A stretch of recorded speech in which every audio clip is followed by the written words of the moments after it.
bringing about great right. Are you a Christian? Yes. Is Jesus Christ the only way to get to heaven? For me, No. what? For everybody. No. All my sins were suffered by Jesus. And is that the only way for everybody? What? Is Jesus the only way to get to heaven for everybody? For me. Welcome to the postmodern world. In fact, can I just ask you one more question? Yeah. This is going to be a grand experiment for postmodernism. We live in the 21st century where all truth is valid truth. This is what I believe. I believe that the God of the universe is Elvis Presley. When I die, I am going to go to Graceland In the Kentucky room with Elvis eating peanut butter and banana sandwiches for all of eternity. if I see you eat nothing but a hot dog 3 times before I die. Am I wrong? I don't know. No, I'm not wrong. You're I'm right. Yeah. Wrong. What's wrong or right? I don't know if you're wrong. Just like, oh, come on. I gotta go in. If it's true to you, then it's true. No, it's not. Okay. It's wrong. The intensity of my belief doesn't make it so. The object of belief makes it so. Do you hear the difference? Did you say that there's no right answer, right? I mean, if you want to say that, but that's not the point of the. That's not the You're point of saying that there's no right answer. Right. If I say yes, what is that going to do to you? A little bit. That was going to underpin our argument. Well, then I won't say that because that's not what I'm I said it, don't say it. Just because I really, really believe it, people have been really, really wrong, correct? Yeah. Right. And that's okay. Just the intensity of faith doesn't mean a thing. It's the object of faith. And if the object of faith is a carved idol, it's a worthless piece of wood. Okay. Wow. The biggest sin, you think I just said a dirty word, saying that somebody's wrong. Do you think I'm wrong? Yeah. Hey, so am I a bad guy for saying you're wrong? I am? That's not fair. Yeah, okay, the biggest crime is to say that anybody is wrong, unless of course you're a Christian who says that Jesus is the way, the truth, and the life. Resolved. The Bible is a supernatural book that you can stake your life and your eternity on. And I would like to endeavor to back up that resolution tonight by taking a look at the Bible to see what this book is actually about, and can we trust it, and can we use it in a postmodern world that thinks that people like you and me are absolutely bonkers for believing the 2,000-year-old book. Now, how do you do that? How do you prove that the Bible is right? Well, if I said to you, I believe that the Declaration of Independence is a brilliant document, would it be fair for me to actually take out a copy of the Declaration of Independence and say, well, let's read this thing and determine if it's brilliant or not? That would be fair. If I said to you, the president lives in the White House, would it be fair to go up to 1600 Pennsylvania Avenue and look in the windows? Although he'd probably be on the golf course. I'm sorry, that was really cheap. He'd probably be fundraising. The point is, could I look into the windows of the White House and say, look, the president lives there? I think that's fair to do that. And we can do that with the Bible because it is axiomatic. It is self-proving. Let us take a look at the Bible, beginning in Genesis, and see if indeed this book is supernatural and you and I can stake our eternities on it when the world thinks that we are simply fools. And I want to do that tonight by making our way through the book of Genesis. But before we launch, I'd like to introduce you to 3 words for 2 reasons. 3 very big multi-syllabic words. I guess it would be polysyllabic for you Latin homeschool people, you. Polysyllabic words. It is Latin, right? Is it Greek? Probably Greek? I think you're right. Hi, how are you? It's kind of fun because I look at some of your faces and actually know you. It's kind of cool to see you. It's so nice to be in God's house, isn't it? With God's people, isn't this a sweet time? At any rate. 3 big words that we're going to take a look at before we launch into a look at the book of Genesis to see if this is a supernatural book that we can believe in and stake our eternities on. The first word is, get ready for this one, supralapsarianism. Don't even turn to the person next to you and slap them, because I think that's wrong anyway, and say supralapsarianism. What is supra or infralapsarianism? It is figuring out God's thinking when it came to the creation of the universe. Why did God make the universe? And if you're super or infralapsarian, basically, before eternity began, God had this idea to create a universe in 6 24-hour days. Because I'm somebody with an Australian accent just saying something into my earpiece. That's right, God created the world in 6 24-hour days. Why?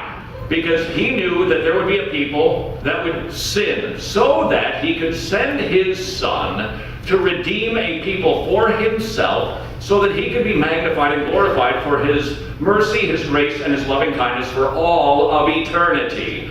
That is the purpose of the planet. That is why we exist. So that we can get saved and God can be glorified, so that we can go out and be fishers of men, save people so that God can be glorified. That's the point. And supralapsarianism just explains the thinking process, how that went. The second big word for your consideration after supralapsarianism is progressive revelation. Progressive revelation.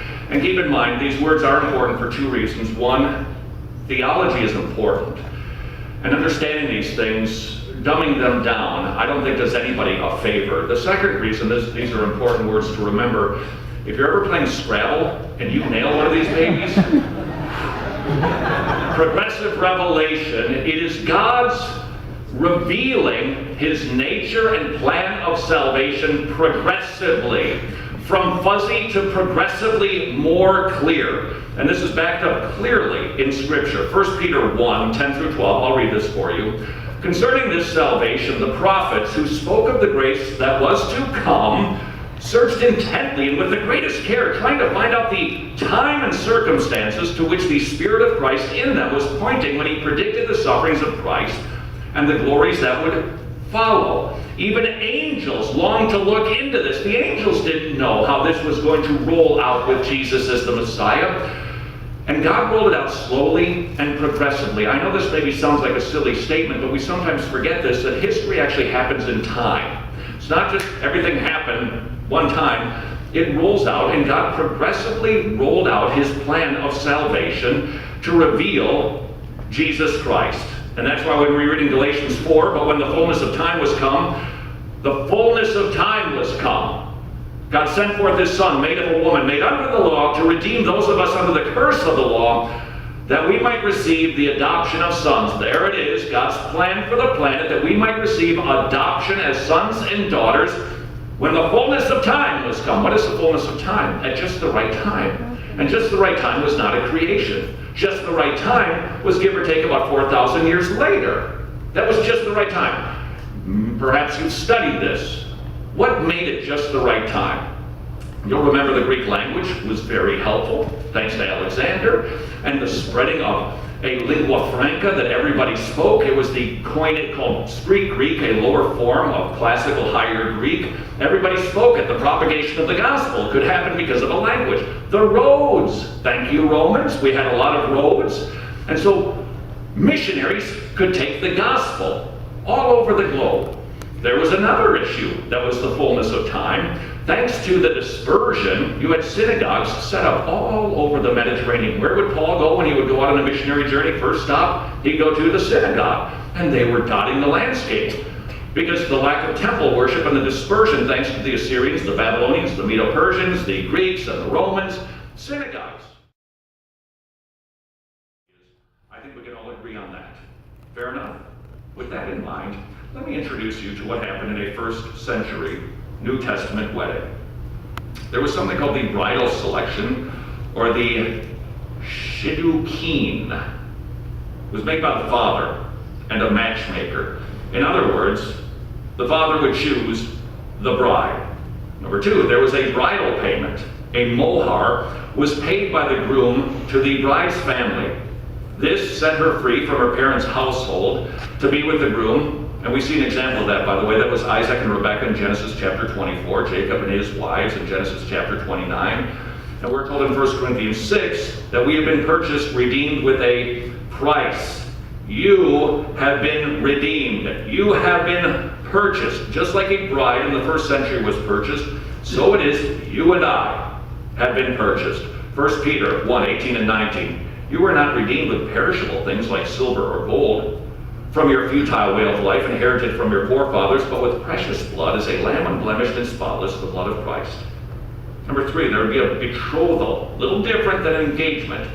We have an engagement, it can be broken, you can get out of it. A betrothal, this was not to be the case. This is before the wedding ceremony.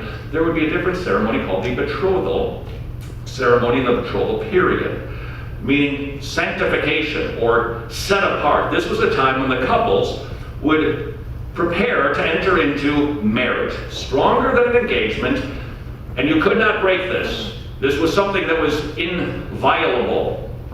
And that's why God hates divorce, by the way, because it wrecks the picture of the gospel. That's why God hates divorce today. That, by the way, is truly the image, or the issue of the homosexual issue. At its very core, it's a theological issue. You see, God made the imagery to be a man and a woman to represent Jesus in the church. And so when you change that to any sort of gender difference, you're changing the picture of the gospel. It's a theological issue. So there would be a betrothal, and then there would be a coming together for a bit of a ceremony. The bride and groom would appear together under a chuppah and publicly express their intention to become engaged. The canopy symbolized a new household being planned. An item of value would be exchanged, such as rings, which is why you have that thing on your finger, and a cup of wine was shared to seal the vows. What did Jesus say in Matthew 26? And when he had taken a cup, he had given thanks. He told them, saying, "Drink from it, all of you. This is my blood of the new covenant, which is poured out for many for the forgiveness of sins. And I will not drink of this fruit of the vine until that day when I drink it with you in my Father's kingdom." Exactly like they would do from the betrothal time until the marriage time. There would be no drinking of wine. The betrothal period was to last 1 year, give or take, and the couple was considered married but were not intimate. They lived separately until the end of the betrothal period. Joseph and Mary are a good example of this. What did Jesus say? "In my Father's house are many dwelling places." John 14. "If it were not so, I would have told you, for I go to prepare a place for you, my bride. If I go and prepare a place for you, I will come again and receive you to myself, that where I am, there you may be also." Jesus is preparing a place for us, just like the bridegroom would go and prepare a place for his bride. And by the way, it typically was not a new house, it would simply be an addition to the Father's house. After the betrothal ceremony, this isn't the marriage ceremony yet, the groom would return home to fulfill his obligations during the betrothal. Before he left the bride at the betrothal ceremony, the groom would leave a gift as a reminder that he would return to receive her. All right, if this imagery is marriage imagery, and this is what Jesus used to describe end times, has Jesus left us with a gift? The Holy Spirit is what he has left us with. Now, during the betrothal, the groom was to focus on preparing a dwelling place for the bride.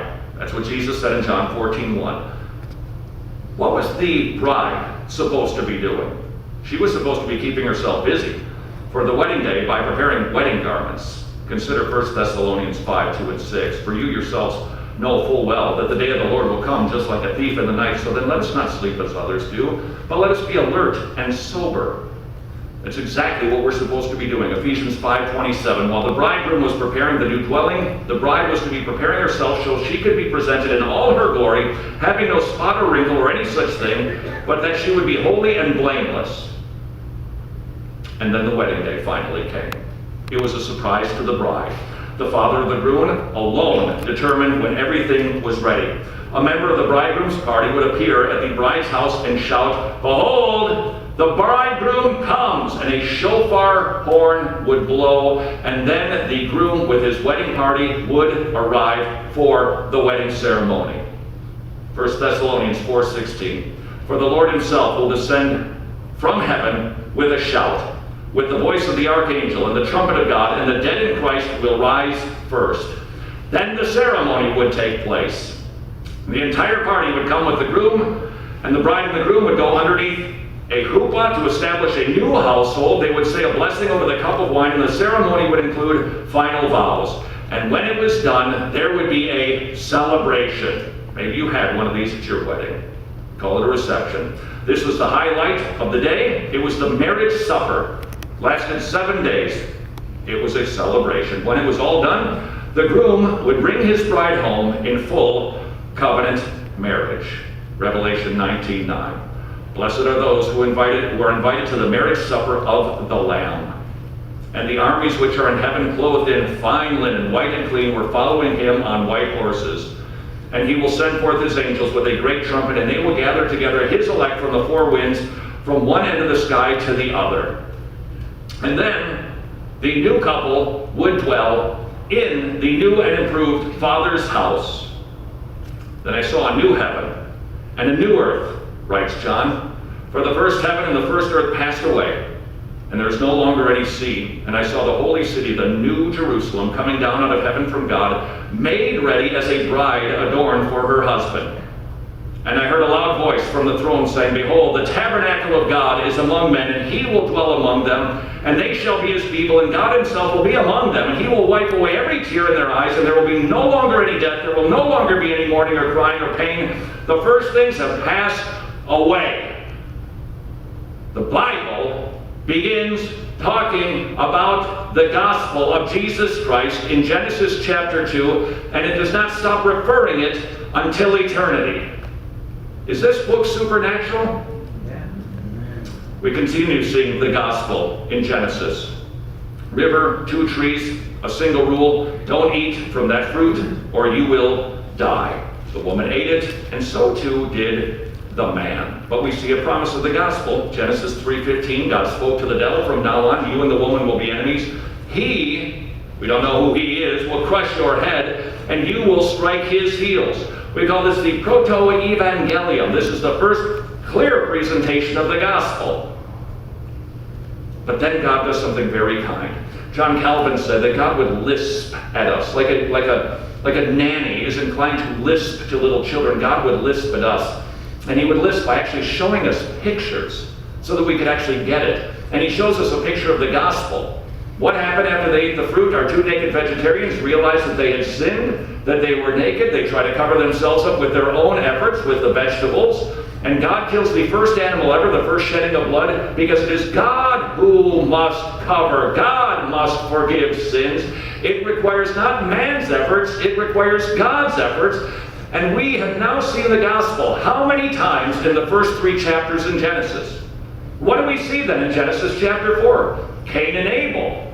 We see a sacrifice of vegetables without faith, a sacrifice of blood with faith.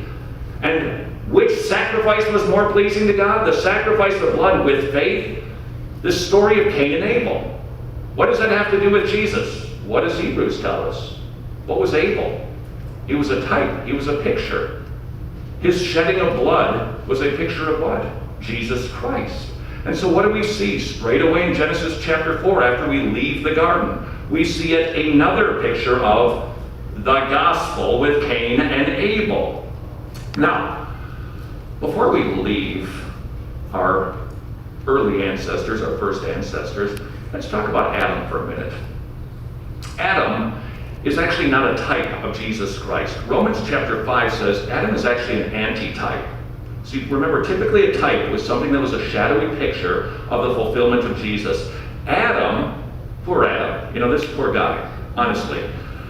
How many of us want to just find him when we get to heaven and ask, what were you thinking? Romans chapter 5 makes it clear we would not have done any better. Adam was our federal head. This is a concept that in the West we find rather foreign, but it is not uncommon. Actually, even here, we just don't tend to think about it. You and I have federal heads. If our president, do not make any wisecracks, if our president does something embarrassing, the whole nation is shamed. If the governor of your state, or you could make another joke here in California, did something that was embarrassing, you feel a sense of shame. If a family's father does something shameful, the whole family is embarrassed. Why? Because these are federal heads. One individual who represents a group of people. And that is precisely what Adam was. Our federal head. And that is why you and I are born sinners. That's what Romans 5 tells us. That we're born sinners because of Adam. We inherited his sin because he was our federal head. Now remember, he is not a type of Jesus. He is the anti-type of Jesus. Romans chapter 5. Adam blew it. We all fell into sin. The second Adam did not fail. Listen for the contrast. The free gift of God is not like the transgression, for if by the transgression of the one, that's Adam, the many died, much more did the grace of God and the gift of grace of the one man, Jesus Christ, abound to the many. The gift is not like that which came through the one who sinned. For on the one hand, judgment arose from one transgression, resulting in condemnation. But on the other hand, the free gift arose from many transgressions, resulting in justification. For if by the transgression of the one, death reigned through the one, much more those who receive the abundance of grace and of the gift of righteousness will reign in life through the one, Jesus Christ. Did you notice? You've got two kingdoms being described. One was reigning over a kingdom of death, Adam. The other reigns over a kingdom of life. But there are more contrasts. The old man, Adam, was tested in a perfect garden by the devil and failed. Genesis 3:6. The new man, Jesus Christ, was tempted in a barren wilderness by the devil, and he succeeded. Jesus also passed the temptation in the Garden of Gethsemane. The first Adam was made from the earth. The second Adam, Jesus Christ, made the earth and came from heaven. The Bible is split. The story of two men. Adam, failure, sin, death. The other half of our book, Jesus, life, salvation, peace, joy. That's what our Bible is about. Now, have you ever been to a church meeting? You agree on much at your church meeting? I mean, you know that entire denominations have indeed been started because of carpet color, because of worship music. How many Chris Tomlin songs are we going to sing this Sunday? That's actually broken up some churches. We can't agree on anything, and yet the Bible, from the beginning, is about one subject, the Lord Jesus Christ, sinful men, and God's plan to persistently pursue them, to redeem them. Now, how do you suppose that one story, written over the course, give or take 1,450 years, give or take, written by, say, 40 men, have such harmony? Either there was a great conspiracy, and I doubt that could be the case because they actually... What's the implication of this verse? What does this verse imply? If the foundations be destroyed, what can the righteous do? This has some serious implications. If our foundation is destroyed, the righteous really can't do anything. If there is no foundation, there's not much the righteous can do. 40 million kids starting high school next month. 40 million. They're going to get indoctrinated with humanism and evolution worldview. In every subject. Every subject. 60 years ago when they started teaching evolution, it didn't have much of an effect because there was a foundation in those kids' lives. Today, they don't have that foundation anymore. The foundation has been destroyed. If the foundation's destroyed, what can the righteous do? What are we going to do if that foundation is totally destroyed? I want to give a talk called The Mind of the Skeptic because I really think as Christians we need to understand what is going on. What's happening in their minds? What are they thinking? Why do they do what they do? Why are they acting that way? We really do need to understand that, okay? We did a whole conference on this. Ken was just a real blessing. Came to our conference in Orlando that we did on this.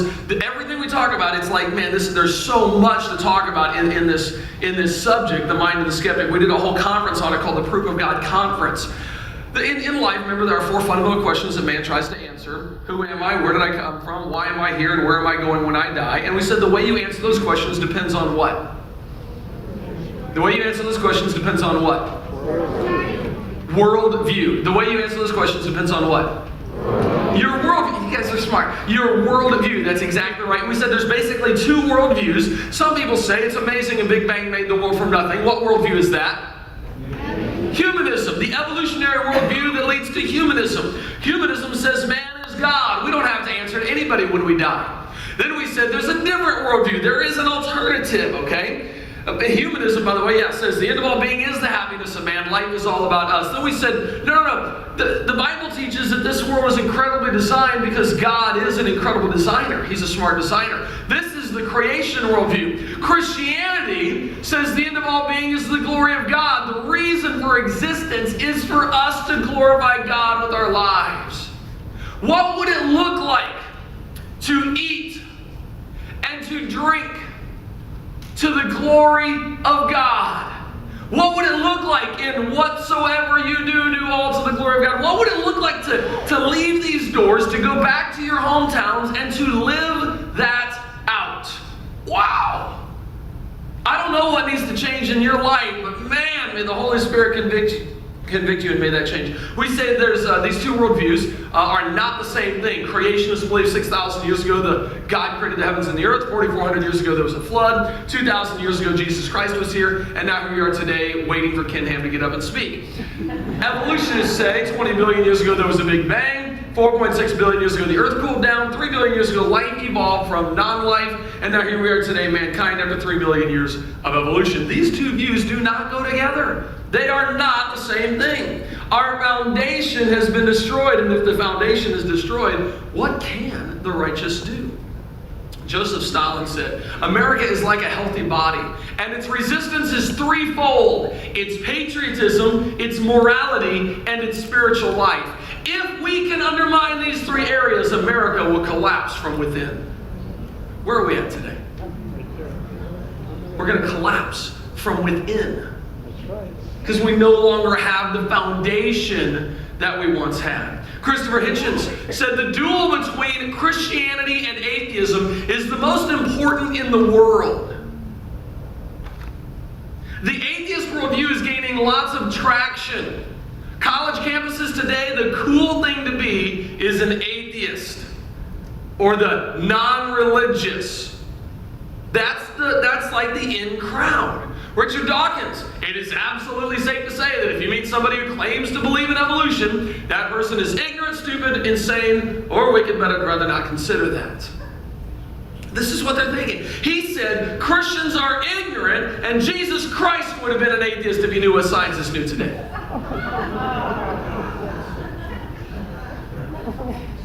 Are you sure? He's kind of God. Hard for God to be an atheist. Bill Nye, within a few hundred years, the Christian worldview just won't exist. There is no evidence for it. This is how the atheists are reaching the young people. Here's an ad that they're doing showing how fast atheism is growing. I am an American atheist. I'm an American atheist. I'm an American atheist. I am an American atheist.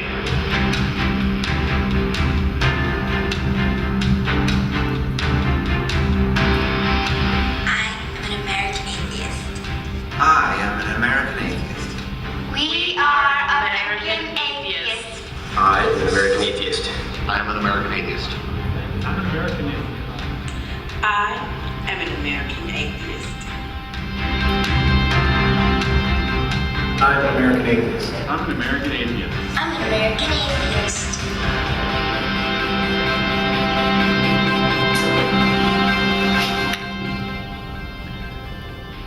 Skepticism in our world is growing, and it's growing much more rapidly than it ever has in the past. You and I are going to have to learn how to deal with the skepticism in our day. Last year, the atheists put up the very first monument to atheism in the history of America. How many of you guys remember that? Stark, Florida, they put up a monument for atheism. They put up their big old monument. They said, we don't want our monument to just be a monument. We want it to be practical, something that humans can use. So we're making it a bench. That way, people can use it. Yeah. Well, what happened is they couldn't get the 10 Commandments removed. And so they sued to get the 10 Commandments removed in front of the courthouse. That didn't work. So they said, well, we'll put our own monument up. And they did the atheist monument there. I remember hearing about it. And I was like, because I love going to these atheist events and stuff, and it's like, oh, that would be so cool to just go and, hang out with the atheists there. I'm weird. But I was speaking that weekend. And then I looked at my schedule. I was preaching in Jacksonville, Florida. Stark, Florida is just 1 hour away from Jacksonville, Florida. The dedication was taking place at noon. I wasn't speaking till 4 o'clock. Yeah! I remember going there, we interviewed atheists, we talked to them, we interacted with them, and then they got all their big atheist people up there, their celebrities, and evangelists is really what they are. They got their evangelist stuff, and they preached atheism, and it's amazing. To make an atheist crowd scream and cheer, all you have to do is use God's word, God's name as a cuss word. And they love that. I don't know, it doesn't even make sense to me, but they love that.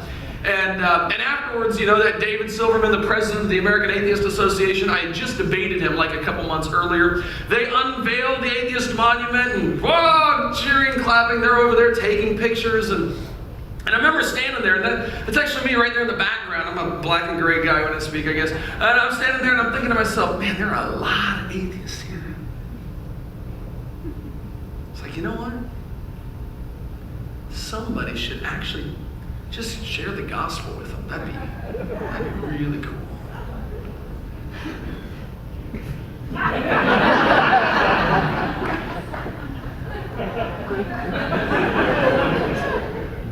And I remember praying, I'm like, God, really? And then I'm looking at their bench, and I'm going, you know what? They said they wanted something practical. Well, this pillar on the side over here is like 2 feet by 2 feet. It's like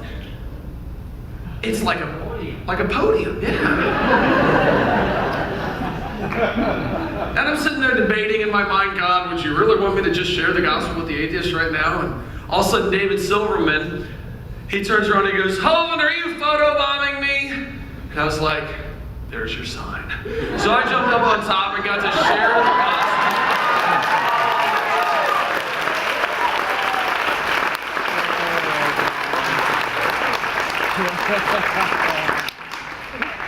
And I just simply it's like, how do you start that conversation?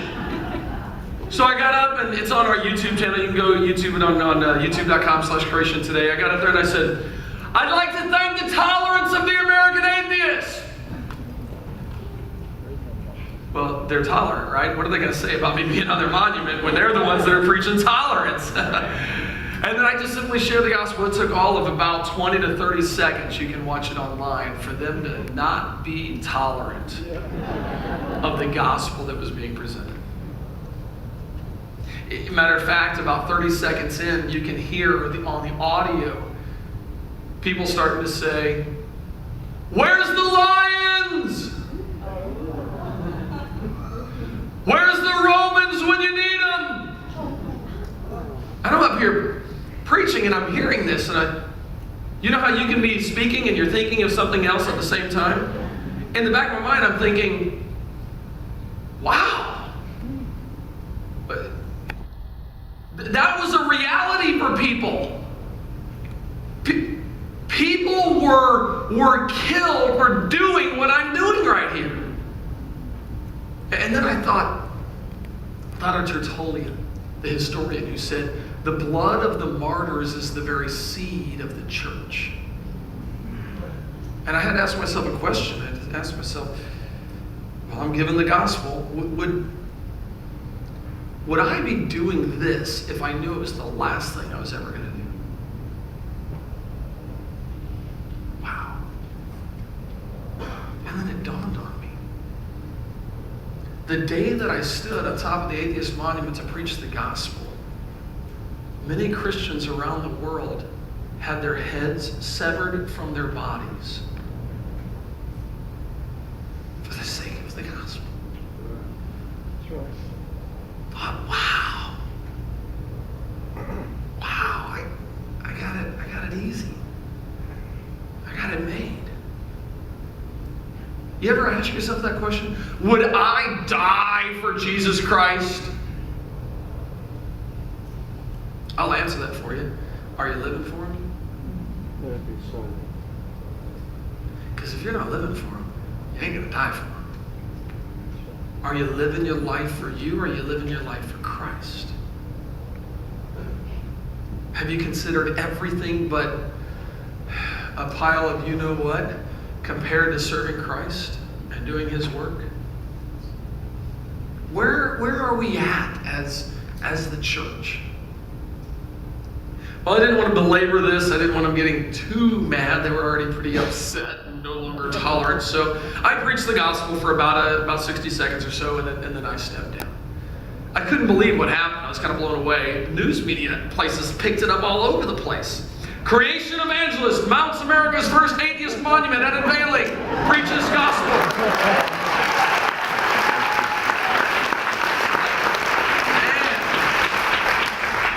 That was really cool. So wasn't my intent, but it was like, wow, that was kind of interesting. Eric, I did this for Ken. I was there that day. I went back that afternoon. No, the next day after I was done preaching over in Jacksonville, I went back and I did a little video for Ken.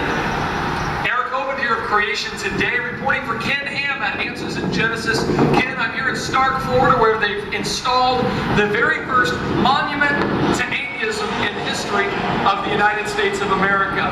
Now, of course, you as well as I know that atheism is a lack of belief, correct? But they did decide to put what an atheist believes on their monument. I found that kind of fascinating. Now, Ken, you and I know that really what they're objecting to is biblical authority. That is the main issue. You'll notice when you read all the quotes on this monument, there's no quotes against Hinduism. There's no quotes against Buddhism. Only thing that they're objecting to and they have a problem with is the God of the Bible.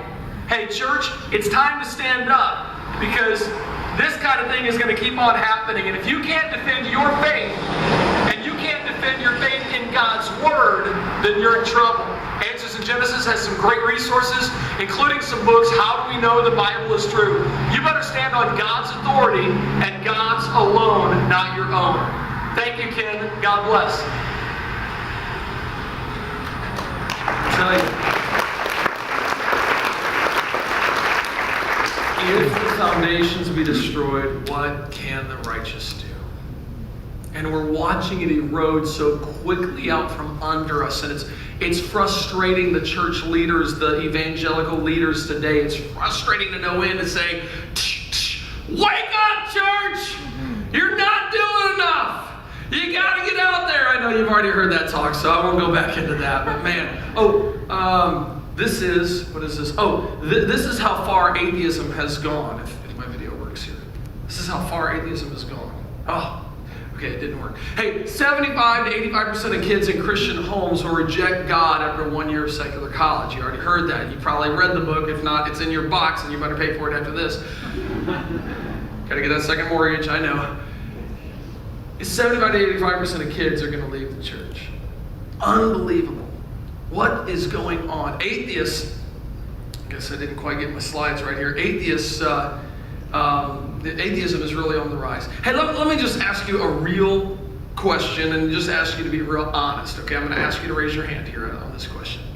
How many of you have ever wondered if God exists? Anybody here say, yeah, that's gone through my mind? I'm like, okay, yeah, it's gone through my mind too, because I went through a time at 18 years old where I'm like, okay, this is my parents' faith. Okay, well, how do I know this stuff? How do I know God exists? Hey, how many of you say, now though, I believe in God? I believe in God. Okay, yeah. Now, if I were to ask you the question, why do you believe in God? I'm real curious at every single one of your answers for why you believe in God. Why you believe that God exists. I actually went to the University of West Florida, close by my house, and I was asking some of the students, I was actually looking for atheists, but if I ran into Christians, I would ask them why they believe that God exists, or how do you know that God exists? Here were some of the responses I got. Are you a Christian? Yeah, I'm Christian. Okay, I got one question for you. How do you know God exists? Because I have faith. I guess that's because I was raised. You just have to have faith. You just do. Just believe in it. He's always been there for me. It's always someone I can turn to. So just have faith. Look at everything around you. I mean, science can explain a lot, but it can't really explain why. Because, since I was a baby, my mom told me about that, and all my family are Christian too, so. I'm not sure why. I'm curious what you would say if somebody asked you or somebody brought the mic to you and said, why do you believe in the existence of God? I'm curious what would come out of your mouth. If I put on my atheist hat right now, and said, all right, bring it on. Why should I believe in your God? Why should I, man, your God doesn't exist? And I started playing the role of the atheist. I'm curious what you would say. Why do you believe in God's existence? I'm curious, could you give an answer for why you believe what you believe? Would you be able to defend your faith? I asked that one gentleman, hey, if you were born in a Muslim country, would you be a Muslim right now? He said, yeah, probably. Well, what do you think? If you were born in a Muslim country and you were raised by Muslim parents, would you be Muslim right now? What do you think? If you were born in a Hindu country, raised by Hindu parents, would you be a Hindu right now? I got to ask this because this is the question the skeptics are going to ask you. Why are you a Christian? They're going to say it's just because you were raised in America. That's it. That's all you got going for you. So how about it? What would you be if you were raised in a Muslim country with Muslim parents and that's what they taught you? Would you be a Muslim right now? Had one guy say, yeah, but I'd only be a Muslim out of ignorance. I said, well, then let me ask you, how do you know you're not a Christian? Out of ignorance. How do you know? There's a Hindu proverb that talks about 6 blind men and an elephant. How many of you have heard that proverb before? 6 blind men come upon an elephant. They want to know what it is. One grabs the leg and says, I know what it is. It's a tree. One grabs the trunk and says, no, this is a snake. Another one grabs the tusk and says, no, this is a spear. One grabs the tail and says, it's a rope. One feels the side of the elephant and says, it's a wall. And they use this proverb to try to say, hey guys, we're all different religions. We're getting some aspect of the truth, but nobody has the truth.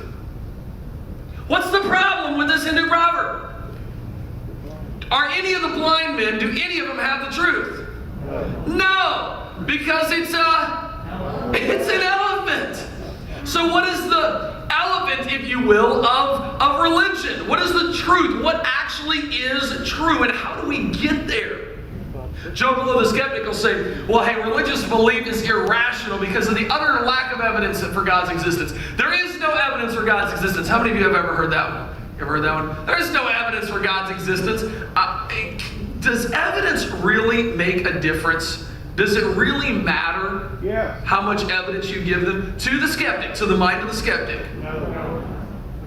Now, I have seen skeptics see evidence and God used that in their life. No doubt about it. No doubt about it.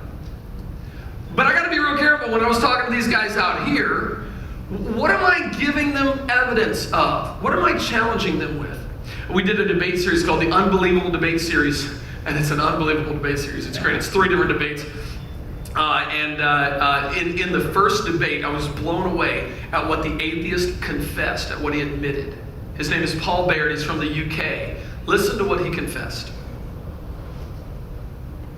There's a conversation I've had with another Christian actually last night, and we were sort of discussing just what would it take to convince an atheist that the resurrection had happened. And I said to him, well, if we had affidavits from the Roman guards standing at the foot of the cross that they'd seen the resurrection take place, they'd seen the body taken down, they'd seen the body taken to the grave, they'd stayed by the body, they'd actually seen the stone being rolled away and Jesus come out, and they'd stayed with Jesus all through the 40 days and watched him ascend to heaven, and that was documented and that was authenticated, would an atheist accept it? And I said, no. And that is really the key. Evidence is not the issue. Evidence isn't the issue with them. I asked the guys out here yesterday, hey, if I could prove God, if I could give you evidence, would you worship him? What do you think they said? No. They don't want to believe in God. They're like the thief. They're running from the cop, man. They're not looking for the cop. That's not. Sometimes they accidentally run into him. Whoa, hey, you know. And my motorcycle was stolen a couple weeks ago, right out of my driveway. Got it on camera and everything. The guy. Yesterday, I get a phone call from a police officer. Hey, your stolen motorcycle just rear-ended me. I'm like, how ironic. Hey, sometimes they run into him, but they're not looking for him. They are not looking for him. I think we got to be careful. We got don't we? I mean, how many of you have learned some amazing facts here this week? This has been amazing. It's incredible. Here's where we got to be careful. And this is kind of the way I say it. This is the way it makes sense in my mind. If you make sense of it a different way, you can do that. But when you present evidence to the hardened skeptic, to the guy who's not really interested, he just wants to, reject God. He's a skeptic. He's a scoffer. Here's what you got to be careful of. Where do you give evidence in our modern day world? Where do we go and present our evidence? In court, yeah. Who do you give your evidence to? To the judge, or the judge and jury. So when you go and start presenting evidence to the hardened skeptic who's not really wanting evidence, you're in a sense, you're saying, hey, you don't believe in God? Let me give you evidence of God's existence. Let you be the judge, and let me put God on trial. I don't think that's a good idea. My litmus test for how am I going to respond to somebody is, am I putting God on trial, or am I answering an honest question? Because I don't want to put God on trial. God, it's them that's on trial. God is not on trial, okay? Newsflash, he ain't going to be judged by anybody. He's going to be the judge. Joe Blow, the skeptic, says, well, believing God is not only irrational, it's dangerous. We got to eliminate this belief. Believing God is dangerous? Really? I was on a television show with Tom Hartman, and he introduced the whole subject right before I got on and said, this creation is kneecapping our children, and it's actually dangerous. Teaching creation is dangerous. I got on and I went, you got to be kidding me. I said, you say teaching creation is dangerous. Let me tell you what's really dangerous. What's dangerous, he said this. He said, teaching creationism is borderline child abuse. So I got on, I said, well, first of all, that is a slap in the face to every person who has actually gone through child abuse. Second, the real child abuse occurs when you tell them there is no right and wrong, and then you punish them for doing wrong. That's all kinds of child abuse happening right there. Guys, there's lots of evidence. Creation, we know. Okay, how many people have died because of religious wars? You add them up. The Crusades, the Salem witch trials, add them up. How many people have died because of religious wars? If my math is correct, it's somewhere around 200,000 people.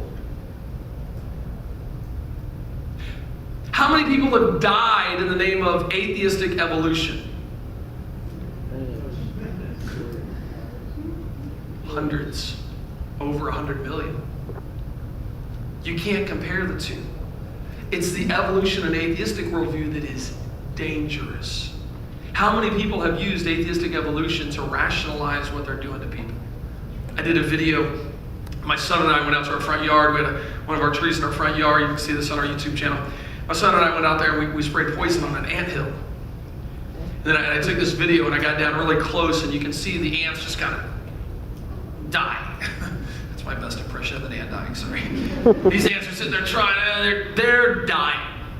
And I just made the point, some people believe that we are nothing but animals. Can you imagine if somebody in power had that mentality and they thought you're just nothing but an animal, and they thought you were kind of a nuisance, like my ant pile was a nuisance to me? Can you see how your belief would determine your behavior there? Oh, yeah. Oh, here's some questions you need to ask. Write these down. You guys taking notes? Write these down. Write these down. These are good. You're going to need to ask these. Here's some questions you can ask atheists. 4 questions. The first 3 set up the Christian worldview. The last one undermines the atheistic worldview, okay? Now, these are all catch-22 questions, like those ones that the lawyer asks, okay? It doesn't matter how you answer it, you're going to win this, okay? Is it impossible for the God of the Bible to exist? If the skeptic says, yes, it's impossible. How do you know that? Okay, do you know everything? No. Okay, so it's not impossible. It's not impossible for the God of the Bible to exist. That's where we were going yesterday with the guys outside, right? No, it's not impossible for the God of the Bible to exist. Now they may try to be stubborn, but you can show them their logical inconsistencies, and then you might have to be done with the conversation. Yes, I believe it is impossible. Do you know everything? No. Okay, so it could be possible? No. Okay, you can't. Some people you just got to stop. But ultimately, yes, of course, it's not impossible for the God of the Bible to exist. You've just given yourself an avenue to the existence of God. They have admitted, yes, that's a possibility. Then you ask them this question. Hey, is it impossible for the Bible to be what it claims to be? Is that an impossibility for the Bible to be what it actually claims to be? It claims to be revelation from God. Well, you got to understand the mind of the skeptic. They don't believe anything is impossible. Well, anything could happen. Anything's possible. And they say this. I don't know that an elephant's not going to fall through the ceiling right now. I don't know that. No, I don't think it's likely, but I can't say it's impossible. Because nothing is impossible. That's why I'm using these questions. Is it impossible for the Bible to be what it claims to be? And now most of them will say, well, no, it's not impossible. You got some out there, they're learning, oh yes, go ahead and say yes, it's impossible, but don't back it up. Just say yes. That's impossible. Oh, okay, so you do believe in absolutes. Oh, no, I don't believe in absolutes, but this is impossible. Yes, that's impossible. Anyway. So you're setting up an avenue to revelation from God. And they'll say, ultimately, they have to answer, well, no, that's not impossible for the Bible to be what it claims to be. Then I ask them this question. Could the God of the Bible reveal things to us in such a way that we can be absolutely certain of them? The reason I ask this question is because we need to set up a foundation for absolute certainty, because the mind of the skeptic says there are no absolutes. So I ask this question, and I put it this way so that it sets up the Christian worldview for absolutes. Could an all-powerful being reveal himself to us in such a way that we can know things to be certain? Well, nothing's impossible. He's an all-powerful being. Yes, okay, that's a possibility. You've just given yourself with three questions: an avenue to the existence of God, an avenue to revelation from God, and an avenue to absolute certainty. Now I ask one question that rips the rug right out from under the atheists and the evolutionists and the skeptics. I said, let me ask you a question. Could you be wrong about everything you think you know? Now, an honest atheist, an honest skeptic will say, yes, I could be wrong about everything I think I know. If they say, no, I can't be wrong about everything, how do you know that? Do you have all the knowledge in the universe? No. Well, then, are there things out there that could contradict what you think you know? Yes. Well, so can you be wrong about everything? Ultimately, they have to say, yeah, I could be wrong about everything I think I know. We've done this many times. I was in a debate with some guys, Alex from England, and we're in this debate, and I asked Alex that question. I said, could you be wrong about everything you think you know? He said, I could be wrong about everything I think I know. I tried to explain to him the difficulty there. Are you wrong about that? Could you be wrong about that and actually be right about something? I tried to explain to him the logical problem with that, and he never did get it. Well, 2 days later, I was doing something on Twitter. I made a statement on Twitter. I said, I said, religious beliefs, there it is, the truths of God are not a matter of belief or unbelief. They are a matter of acceptance or rejection.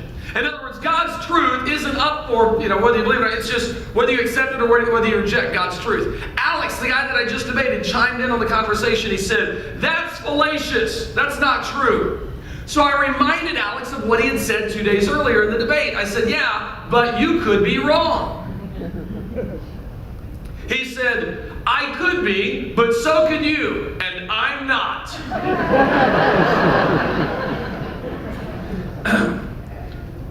Ladies and gentlemen, debate 101. Don't say I could be wrong, but I'm not in the same sentence, okay? Because that is logically inconsistent, all right? Ladies, I know you already get that. Try to explain it to your husbands. Sometimes guys just don't get logical things, okay? They're kind of emotional. So just go and explain that to them at some point, okay? You can't say I could be wrong, but I'm not in the same sentence and have it logically make sense. So I just told Alex, I said, you just contradicted yourself in one tweet, LOL. That's logically inconsistent. That's contradictory is what it is. This is what leads to, because atheists have to say we can't know anything ultimately. And David Hume, he said, we really have no good reason to believe that the world outside of us resembles the perceptual images inside of us. I've got no way to tell if what I think I'm seeing is actually real. There's no way to tell if what my senses tell me I'm seeing is actually happening. This is the logical conclusion of the atheistic worldview. I can't know anything. I don't even know if you exist. I could just be a brain in a vat. I could be part of a computer simulation. You know, A.A. Hodges said, if every part of the state has the right of excluding from the public schools whatever he does not believe to be true, then he that believes the most must give way to he that believes the least. And then he that believes the least must give way to him that believes absolutely nothing. And our universities today are telling kids, boys and girls, there is no absolute truth. We really don't have anything to hang our hat on. Absolutely nothing. Mitch Stokes wrote a great book called Shot of Faith to the Head, where I really started to understand what is true faith, what is it like? Because some people say, I believe in God by faith, but it's almost like a blind faith. I hope he's there, and there is a real faith. Anyway, he said, science without good philosophy distorts and stunts our growth. At its best, unaided science results in idiot savants. Well, you guys know what an idiot is. You've met some. So you're married to them. A savant is a really smart person. If you don't have a philosophy that can make sense of the science that you're doing, you can be really smart in the science. You can be a savant, but you're an idiot. And you know what we have today? We have a whole lot of people that are really smart in their scientific field, but they don't have a philosophy that can make sense of science in the first place. We got a bunch of idiot savants walking around. That's where we're at. We really are there.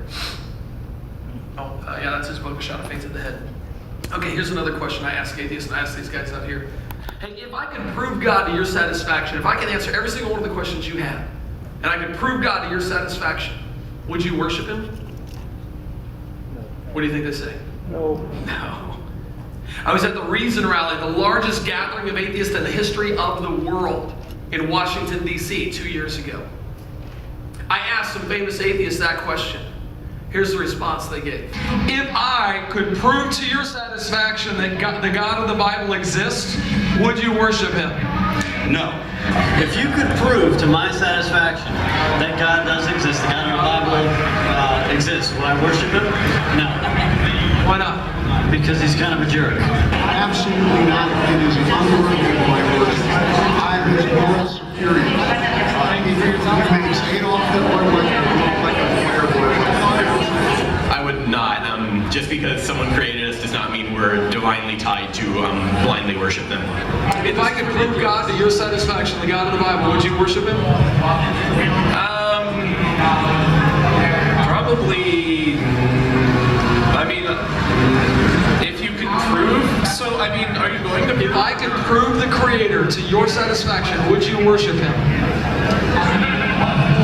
You haven't done that, so it's not. I'm asking. If I could, we're asking atheists why they are atheists. Why are you an atheist? Simply lack of evidence. Lack of evidence in God? Yes. If I could prove God's existence to you, would you worship him? I'd say that I would accept his existence. Would you worship him? That's an entirely different question. Probably not. Guys, the evidence doesn't matter to them in that sense. They don't want to worship the God of the Bible. That's not what they want. They love themselves. They've got a philosophy called humanism, which says the end of all being is the happiness of me. It's all about me and my happiness. Here's the problem. Humanism has crept its way into the church. We got a lot of people that claim to be Christians, but their philosophy is that of humanism. It's all about me. A very famous book, a popular book among church planters. Jim and Casper go to church. Jim is a pastor, Casper's an atheist. So this pastor and this atheist go around to many of the churches in America that are popular named churches. They visited a whole bunch of them over a 2-year period. They recorded their thoughts in this book, Jim and Casper Go to Church. It was an interesting read, I'll give that to you. It was interesting, I enjoyed reading the book. But they never said that they compared, what did you think of the church? What did you think of the service? But they never said, here's what church should look like, and that's what we're comparing it to. So it was kind of a subjective, here's what we thought, or here's what Casper thought, here's what Jim thought of the church service. I got to read the second edition of this book where Jim answered questions from people that had written in. Here's one of the questions that somebody wrote to Jim, this pastor.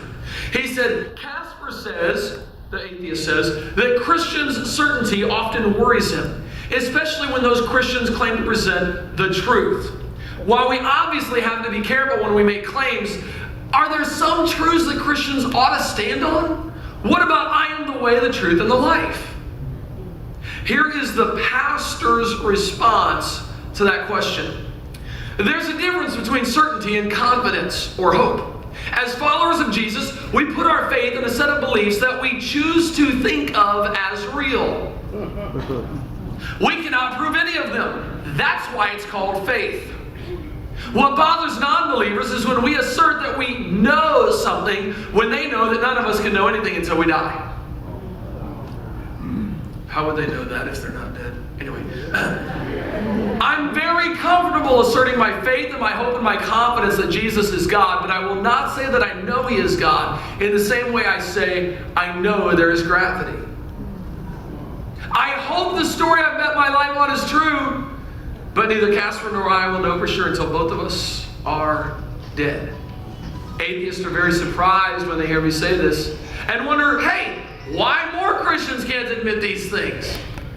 They're not offended in the least by my faith, hope, or confidence. I feel no need to try to prove that I'm right and they're wrong. All any of us really has is our own story, and we'll have a real, if we've had a real encounter with the living God, they'll simply have to deal with it in whatever way they choose. Best-selling book among pastors starting churches in America. Wow. Hey, I want to teach you an important concept, okay?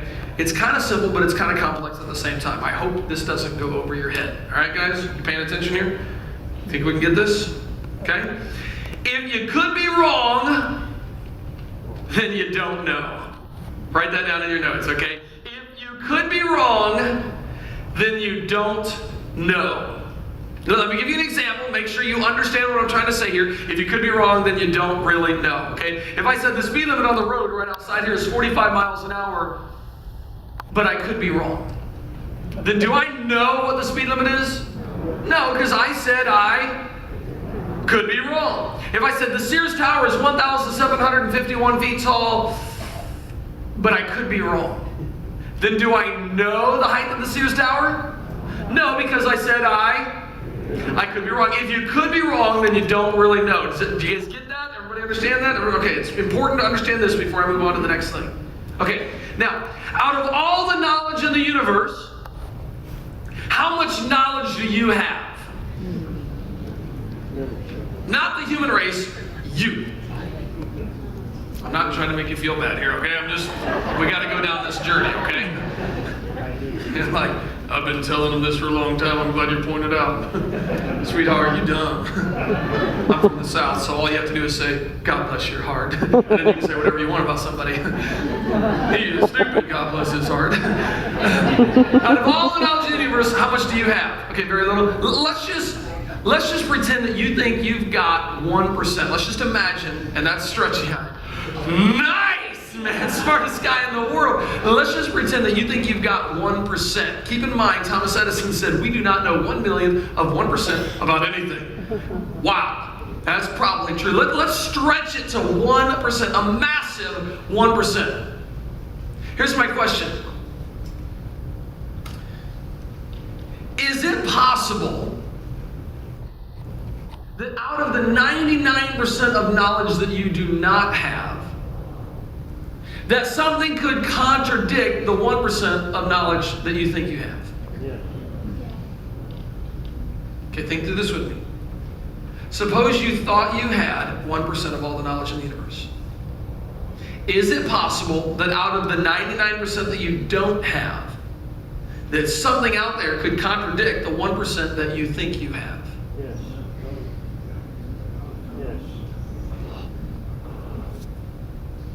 Got some yeses and some nos out there, and probably a whole lot of, where are you going with this, Eric?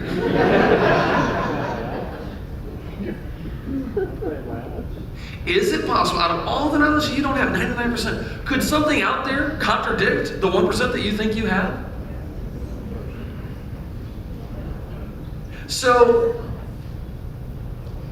for those of you that say yes, logically speaking, out of the 99%, yeah, there could be something out there that contradicts what I think I know. I get it, yeah. So what you're telling me is, you could be wrong about the 1% that you think you know. Is that what you're saying? Well, if you could be wrong about the 1%, then you don't even know the 1%. Which means you don't know anything.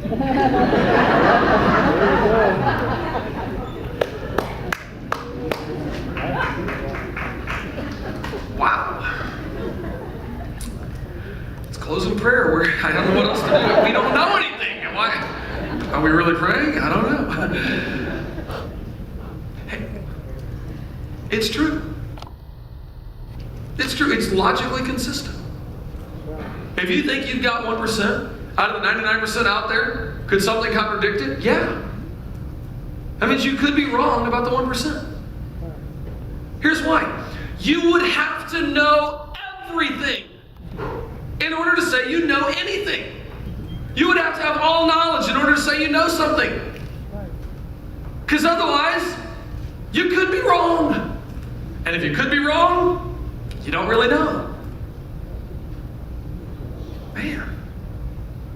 Oh, Holy Spirit, allow an aha moment to just come over us right now. Amen.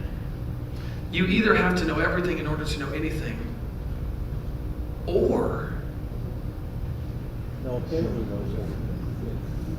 you have to know someone who knows everything. That's right. Amen. In order to know anything at all. That's right. Praise God. You have to know everything. You have to have everything, all the knowledge in the universe, to know anything. Or the one who knows everything can reveal truth to you.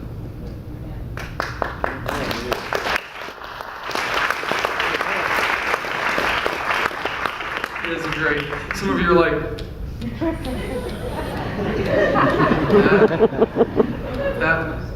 that, huh? You know why the atheist says we could be wrong about everything we think we know, which concludes he doesn't have any knowledge at all, he doesn't know anything? Because he wants to reject the God of the Bible. That's right. Is it logically consistent? No. Their view? No. We could be wrong about everything. Could you be wrong about that? Yes. Well, that means you could be right about some things. No. So you could be wrong about everything. Yes. Could you be wrong about that? Wait a minute. The atheistic worldview is foolish.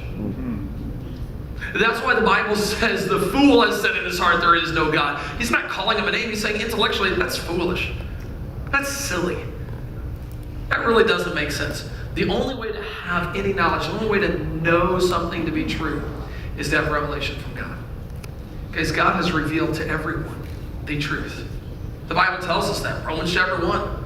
We get it. Romans chapter 1, verses 18 to 21. Hey, if you want the real proof of God, the proof of God is that without God, you can't even know anything. If you want a logical proof, without God, you can't have any knowledge. The atheist says, I don't believe in God, and therefore must reject all knowledge. All truth, must reject all truth. And say we don't have any truth at all. I don't know if you're a skeptic out there. I don't know if you've gone through that journey of skepticism. But skepticism leads to absurdity when you question the God of the Bible. The atheist worldview doesn't make sense. They're blind. They can't see the truth.